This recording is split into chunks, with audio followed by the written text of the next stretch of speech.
Buterevu eddakiika ziri 40 dakika kusaawa omwenda ogw'olweigulo na kuno mwezi 13 omwezi tuli mu gwa 7 2026 mukagwa tereze na kudo mwezi n'essaawa tubenga tusobole okumakinga bukalamu ino mu studio munange idukante biduka lusaawa ddala lweigulo kusaawa zino omwenda tubaamu n'abasaadde abasasi b'amawulire n'abagawandiika n'abagasoma okuboneka nti tukubaganya ebiduba byaife twogere kujja muli tubakubera ewange erigiri kutambula musooka mulamusa ku bantu memale erinnya nze Julius Muvuunya nyogera okwabuuzaako ne mbategeeza nti mwebale nnyo kubanga tuba muti omutumbudde omukutu ogwa Nabasa saawa eno tuba tukutuusaako ensonga enkulu ezigenda mu maaso mu ggwanga wano wali n'omanya ensinga bweri n'omanya ebitambula mu ggwanga mweri mu house. Amina. Nze Milton Balaza kansalo w'e Kasokwe era memba ku kakiiko ka service naddala oba ka works. Sooka olindeko tujje mpolampola. Wali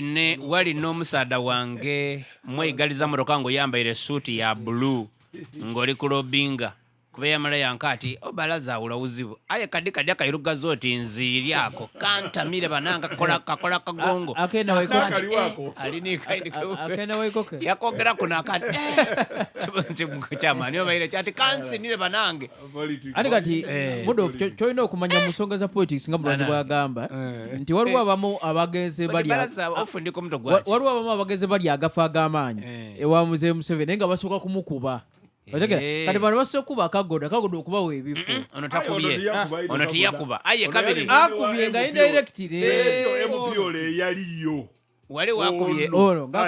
waliwo kansala owundi mwine woono n'abaire akuba akagoda era akagoda yayogerako endiwo aye tidda kumwogerati kadi akayirugazi oti nziiri kabanange kantamire kawoloma bigambo kwogera aye akuba ayo Balaza awula wuzibu by the way kino ekintu kankobere ali mu bukulembeze niwankubaire ng'opinga omuntu ali mu bukulembeze nga yalondebwa mugemagane naye musitambuze ekisanda kyaimwe entalo mudirete nga byofuzi bikoze eki nga bitandiise kuba Balaza oba bafunye ekya wakisi saba tukwendeza lwenyi byerere olaida mu kifo ng'ali kujja kulwana lutalo ng'alina ekyamuniiza yakoba ati lekaningirawo baida kumpulira olisegera naboine chairman LC5 ow'ebugweri ng'alibisa okulabula yakoba ati abantu bonabona abali kugwa ku bakulembeze babavuma niwe babanga babe ng'oli ku lukiiko lwe ajja kugoba nga wali oli ku campaigning tiimu yeriki ajja kugoba bano muleka abantu bakole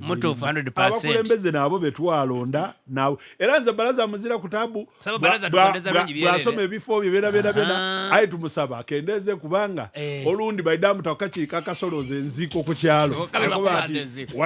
wendiyanga olini kyova okwogera ndi kwenda okusaba LC5 ow'eiganga yabadde mukamba baba wange ndi kusaba ndi mukulu wo ikaikania amalala okaikania ibango amalala olina mangi n'abalozi mwiganga twakusindikira omunamawulire nti gyoyogere kunaye akati akalede yako nze ndi mumanira tituli kumanirira ate oli muganda waife kola ebintu bulungi nga ababaire mu kifo ekyo baire basadde babuvunaanizibwa ino nga buli omu babaga ekitiibwa wona aduluuka otyo oida kudulukira abalonzi nife banamawe tuda kudulukira omusajja ezira nikyolikola kiri awo kitegereka yakubye kaawo wa district y'eganga bubi nnyo mu lukiiko mwabadde minisita w'ensonga z'abakozi ba gavumenti honorable General Katumba Amala babadde ku Jinja Civil Service College n'agamba nti ono alemesezza emirimu okutambula bulungi ey'eganga era nkusaba ogende naye akaidde omwezi omulala obe ngoidiina omuntu abaire weibanga ayinza okuba ali intelligent ali kutambula bulungi ali kunoonyereza edentalo dembuli ku creative omwana ali brilliant nnyo ali mu kunoonyereza yiga buli awali agundi ali kukwataho bukwasi bwati Shabiru Kalungu kyokobero C5 yavira mu byokukolera abantu ali kukola bya intelligence alina okunoonyereza ku series omumusolo shabula ogwo mulimu gwe